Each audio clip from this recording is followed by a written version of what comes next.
I rent out my house through a service that includes insurance when it's in use. The insurance doesn't cover when I lend my house to friends and family since they're not paying. I have regular homeowners insurance for that. My brother used my home with his family just after New Year's. It's a slow time and I wouldn't lose out on much income. My nephew stayed up late one night and didn't go out for breakfast with his family, so he decided to make himself some food. He started a kitchen fire, and he freaked out and called 911 instead of using the fire extinguisher in the kitchen. He's a younger teen, so I can't blame him too much. The smoke damage will cost about $8,700 to fix. I told my brother he could take his time paying me back. He said he wasn't going to pay for an innocent mistake. I needed the house in order, so I just fixed everything. I didn't go through insurance since I don't want my rates to go up. I was obviously upset, so I posted about the fire and how angry I was at my brother. All my friends and family took the side of the innocent angel. They said it was unfair for me to expect that much from him when he could have rented a hotel for a quarter of the price. So I agreed. From now on, my house was off limits unless they rented it out or I was there, and they came as my guests. Since I only use the house with my family, they can rent it all or use the only empty bedroom. It has a twin bed and a crib. Now the howling started that I was being unfair to them for something that wasn't their fault. I offered to take up a collection from them to cover the repairs or the increased insurance premiums, and most of them shut up. I directed them all to my brother. He got pretty angry at me for blaming him for the situation. I said I wasn't about to send a mob after my nephew. I bought the house after I got a settlement from a worksite accident. I used the income to supplement the difference between what I used to earn at my old job and what I do now. So my question is, am I the idiot for telling everyone who has a problem with me charging rent, or stuffing a family into a room meant for 2 small children to talk to my brother about it? Not the idiot. Your brother deserves to be the one dealing with the flack. If I were him, I would have at least offered to pay the increased insurance premiums, or that amount monthly until the repairs were paid off if he didn't go through insurance. He's the one who wrecked it for everyone, and anyone who took his side I would not trust in my house. This is a perfect example of no good deed goes unpunished. Your brother is responsible for paying for the repairs and the damage his kid caused. I can't get over that a teen started a kitchen fire and just watched it burn, waiting for the fire department to show up. Maybe get an adult or use a fire extinguisher. The dad might be legally responsible, but it's the dumb idiot teen's fault. That's plenty old enough to cook food without burning down the house. People are more stupid today. Everyone's the idiot. Insurance is there for a reason. If you're never going to use it because you don't want your rates to go up, then what's the point of paying premiums in the first place? Just don't have it. Contrary to popular belief, your premiums do not skyrocket if you make a claim. Also, for argument's sake, let's say they did increase your payments by $20 a month. It would take 400 months to add up to $8,000 of damages. $20 a month isn't that life-changing, but paying $8,000 in one lump sum is hard. It was an accident. That's what insurance is there for. You should have used the insurance, and if your rates went up, ask your brother just to cover the monthly costs of that. This is all very unnecessary. 3 years ago I met and eventually married my current husband. He had 2 children and I had 1. This pertains to the oldest daughter, who is now a young teen. My husband has 50-50 custody of his kids. When we got married, we opted to move into a house I already own due to the housing market conditions. My house has 4 bedrooms, 2 bathrooms, and a large, partially finished basement. My husband's ex has always been very manipulative and vindictive. We met years after their divorce, and they've been divorced and separated for over 12 years. His ex has even gone so far as to stalk me and become friends with my ex to gain more information about me. I recently discovered that my husband's daughter had gone through the house because her mom told her to try to find what we were hiding. She stated she was looking for anything that might be illegal and even described the various spots she looked in and what she found. Areas such as a closet under the stairs, the attic and the wood box. She was even going through some very personal boxes containing items from deceased loved ones. My problem is I'm getting angrier about this. My husband thinks my reaction is overkill, as we had previously joked about her looking around, but we could never prove anything. I chalked most of it up to curiosity, but a small part of me felt maybe she wasn't so innocent. After finding out why she was snooping, I explained to her it wasn't right. She shrugged her shoulders and said, "Well, do you have something to hide?" This only made me angrier, but I played it off as a joke as I didn't want to say what was going through my mind. My husband said he talked to her, but I think there should be some consequences for snooping around because their mom said to do so. Even as a young teen, she's old enough to know something is wrong. We haven't given any of the kids reason to think we're engaged in any illicit activities. No friends coming around, no unexplained cash, no mood swings, we don't smoke and rarely drink. The other child has stated she knows that is wrong and that the mom is very crazy in how she acts towards me. It doesn't even pay to attempt to communicate with his ex, she'll deny it. So, am I the idiot for becoming angrier at the snooping child? I can't help thinking she may have taken stuff as well. I know she'll play clueless and start with the big crocodile tears, but I think she's more manipulative, and the cluelessness is an act. Also, should I have expected my husband to have given punishment to her? Not the idiot. I can't believe your teen actually admits to snooping and your husband isn't upset by this. I'd be setting him up in a separate bedroom so that I could put a good lock on my door. This is a massive red flag for your husband. If he's going to let his ex abuse and violate you through his weaponized daughter, you will have zero peace until she's out of the house and she will grow up being twisted inside by what her mother is doing to her, and her father is permitting. And it won't end with her growing up. He will want to see his grandchildren, but she'll end up hating both of you, or he will save his relationship with her by throwing you to the wolves and prioritizing her so that he can have continued access to her children someday. The "why do you have something to hide" question is so manipulative. I would worry about what the child will do next, like being talked into planting meds or adult material of some sort, or abuse in general. The ex is desperate to find something and could manipulate the child further, stopping at nothing, especially since the father is doing absolutely nothing about it. That sounds like her mother talking. The mother sounds like she's manipulated her daughter to become adversarial if confronted by providing this lame argument. Everyone's the idiot. She's being manipulated and pressured by her toxic mother and put in a very difficult position in the middle of her parents' divorce. It's not easy to say no to a parent like that, and a young teen is not old enough to understand what's going on. You can take lots of therapy. You and your husband need to take action to protect and educate your daughter on how to handle her mother's demands better, not punish her. Fiancé and I are getting married this year, and our venue is in a cave system. We're both active explorers and this is our dream venue. How it works is you will get married in the opening of the cave, then go down a set of stairs that bring you to a big open area in the cave. You then have the option to stay in the area or do a cave tour. It's extremely cool and guests can't get into areas they're not supposed to due to gates that will sound an alarm if you go near them. Also, they only allow a total of 15 guests, so a small wedding.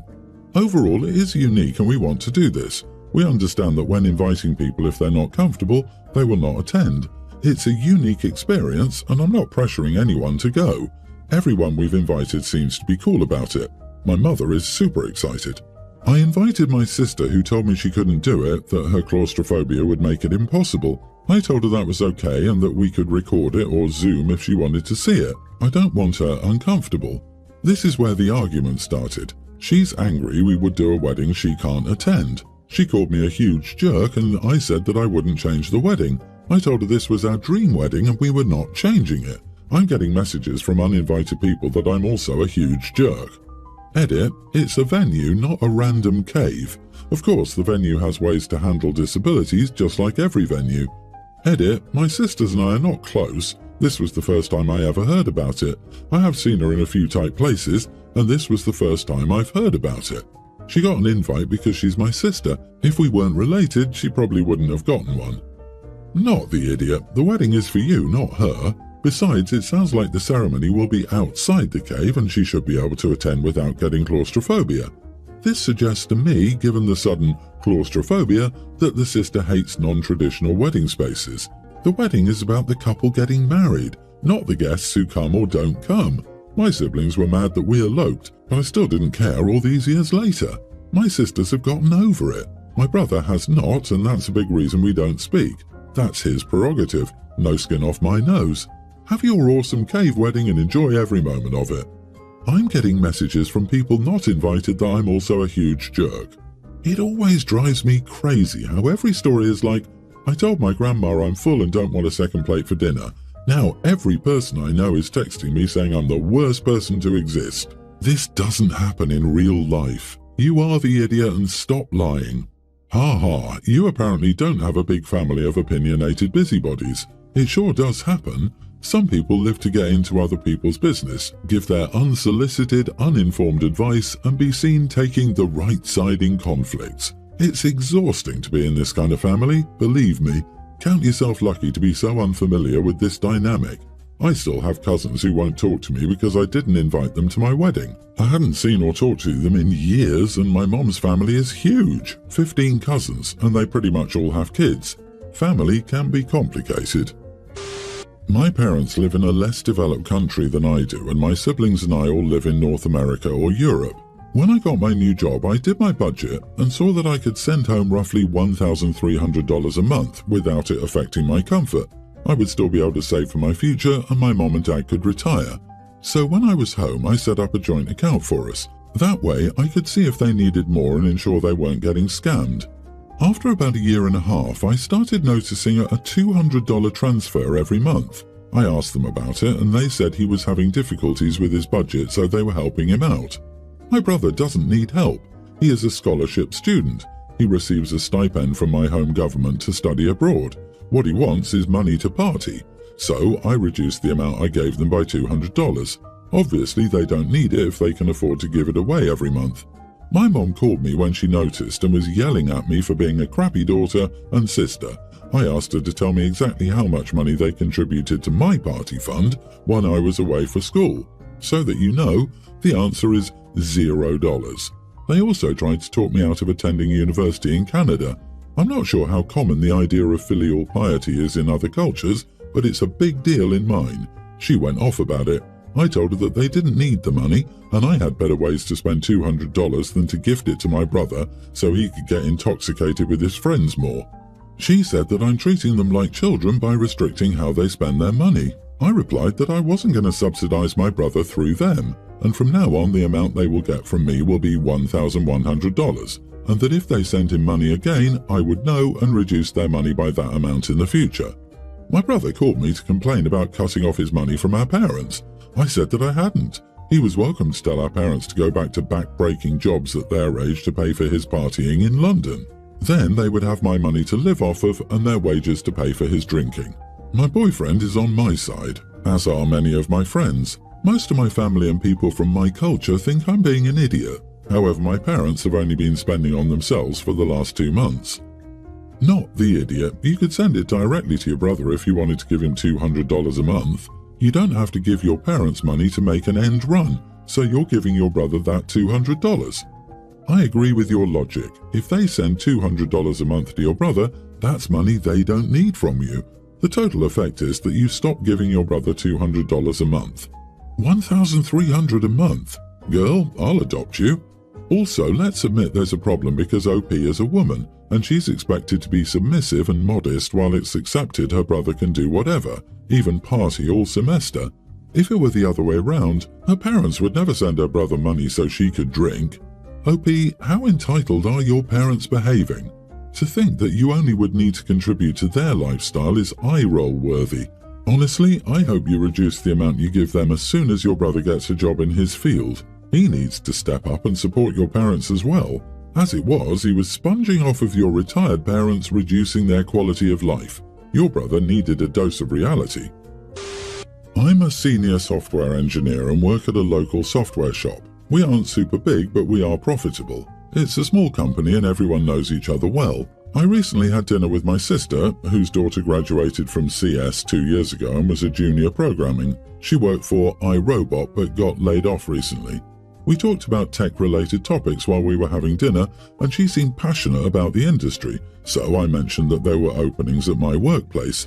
She then inquired about job referrals. Since we never really worked together, I told her I could do so, but I'd like to ask her a question to gauge her knowledge and would only refer her if she passed. I asked her a problem I knew on dynamic programming to use CS concepts to maximize the number of coins by opening boxes, which is quite similar to a popular problem on bursting balloons, on LEET code. She failed to produce an efficient answer within 45 minutes and only finally got it after an hour and a half after a hint, so I said I couldn't refer her, but she was free to apply on her own. My sister is now upset with me. She called me an idiot and said I should still try to help her and that it was unfair to test her on the spot. The thing is, I don't want to take any risks, as if I did refer her, she would probably get hired as our interviews are straightforward and almost all refereed candidates get hired. But then, if she performed poorly after being referred, it would reflect badly on me. I know my question is unrelated to the job, but I still think it's a good way to test one's intelligence. You are the idiot. You deliberately set her up to fail by asking questions you knew weren't related to her work or the job. You wanted her to fail. You questioned her intelligence. What the heck? And probably left her feeling humiliated and stupid. She's your niece. Of course she wouldn't have the same level of experience and knowledge as someone decades older than her. If you didn't have a desire to refer her, you should never have brought it up. You wanted to show off and score points to make yourself feel superior, and your sister is right. You are a raging idiot. Exactly. There's no way a random question is a good measure of one's intelligence in the abstract. Your choice to ask her about something unrelated to the job means you never even gave her a fair chance. Your judgment was poor and your test was unsuited to the purpose. Dude, you are the idiot. She's not interviewing for you. Holy crap. I hope you never need a favor from her.